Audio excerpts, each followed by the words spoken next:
Well, welcome back to Toyota Sports Talk. Exciting times for the Washington Nationals. It is a new era for this ball club, joined now by the president of baseball operations, Paul Toboni. Paul, really appreciate your time. Again, I apologize for missing you during your press conference, but glad that we're catching up here. But this is a big day. We'll get into kind of the X's and O's in a second, but obviously the hiring of Blake Butera. What did you see in him, and why is he a good fit here in Washington? Yeah, I think it starts with the person.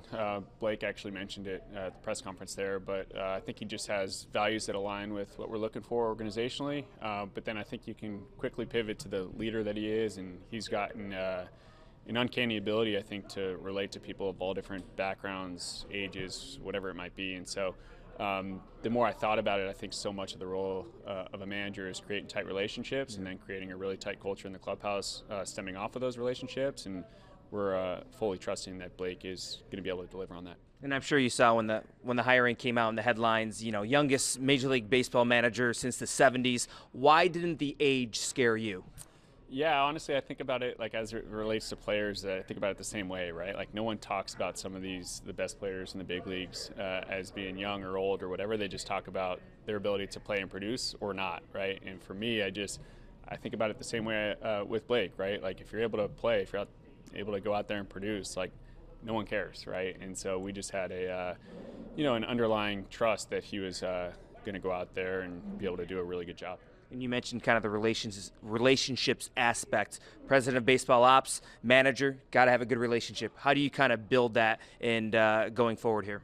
I think it starts with just spending time with each other, right? We've already, I think, accelerated our relationship a tremendous amount in the first few weeks or whatever it's been, but I think we're going to look up a year or two from now, and it's going to be in an even different place, and I say that in a really positive sense. So it's just, I think the more hours we spend around each other, the more problems that we work through, the more adversity that we go through, I think the relationship's only going to strengthen. You've been a busy man here, kind of getting your footing and kind of figuring out life in D.C. How's it been going so far, and are you kind of, does it feel like home yet? We're getting there, yeah. It's such an amazing city, and just learning the new neighborhoods a little bit better, and some of the restaurants, and just everything about it. Like it's the city's where we want to be, and so my wife and kids will be down here sooner rather than later, and hop into schools, and we'll be fully invested in the community. So we're excited for it. So obviously you're filling out the coaching staff right now, filling out the front office. Have you looked at the roster? What do you think of the roster, and what kind of tinkering will you be doing before spring training starts? Well, I think the biggest thing is, and once again, Blake hit on this, we have a bunch of really young, talented players, right? And so I think it starts with getting the most out of them, right? And then we're not going to be unafraid, even if it's on the margins, right, to try and upgrade in places where we can, right? So basically think about it in two ways. Like let's get the most out of the players that are currently on our roster, and then supplement where we can. And in terms of, analytics is such a big buzzword in baseball these days. How do you embrace that in terms of finding the right player or formulating a roster going forward?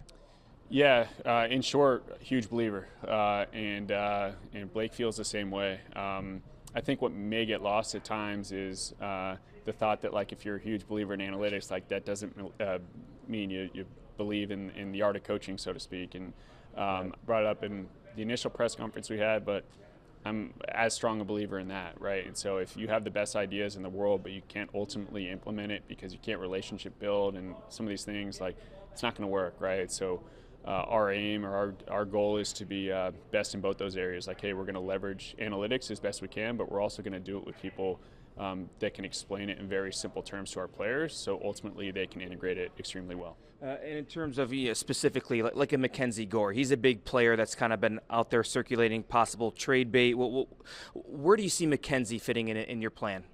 Yeah, I think the world of Mackenzie as a player and a person. Have gotten to know him decently well over the course of the last couple of weeks, and I'll just say that this franchise is incredibly lucky to have him in it. He's just going back to what I said about the other young players in the roster. Like, he's going to really be in a position to help us this year, but at the same time, like, I think there is another gear in him. So we're excited to tap into it. As I talked about in the press conference, the word rebuild. How do you view this current situation here in Washington? Because, as I mentioned, this is a very passionate fan base. They want a winner. It's been since 2019 since this club has been in the playoffs. So how do you view this current situation with the kind of the pieces in place? So our intent is to try and live out to whatever our potential is, right? And so for us, like, we're going to try and be as competitive as possible and realize the potential of all of our players. And I think if we do that, right, like, we're going to see where the chips fall at the end of the year, and our hope is that we're going to be in a spot where we're competing. Yeah, short-term goals, long-term goals. For year number one, what does success look like for Paul Toboni? I'll start with the Major League Clubhouse. Like, to me, it's being in a position where we've really created a culture where players understand, like, what the standard is and how to hold themselves and each other accountable. As it relates to me and my role, like, I hope we can look up a year from now and everyone feels of, you know, what I've talked about regarding this vision and the culture that we're trying to create, that, hey, we might not be totally there, but it's very clear that we're making tangible steps towards that vision. And we'll end with this. Well, your message to Nats fans, because I mentioned they've been very patient. They're very loyal. What do you want to tell them out there? Yeah, come out to the yard. To me, like, the Nationals Park is one of the best places to be in DC, right? Especially when the weather gets good, and so come out to the yard, especially if you're a young kid. We want you out here, and we got a bunch of really, really fun players that I think you're going to be excited to watch. Paul Toboni, great meeting you. Good luck to you. Yeah, thanks so much. Thank you. Much more to come right here on Toyota Sports Talk.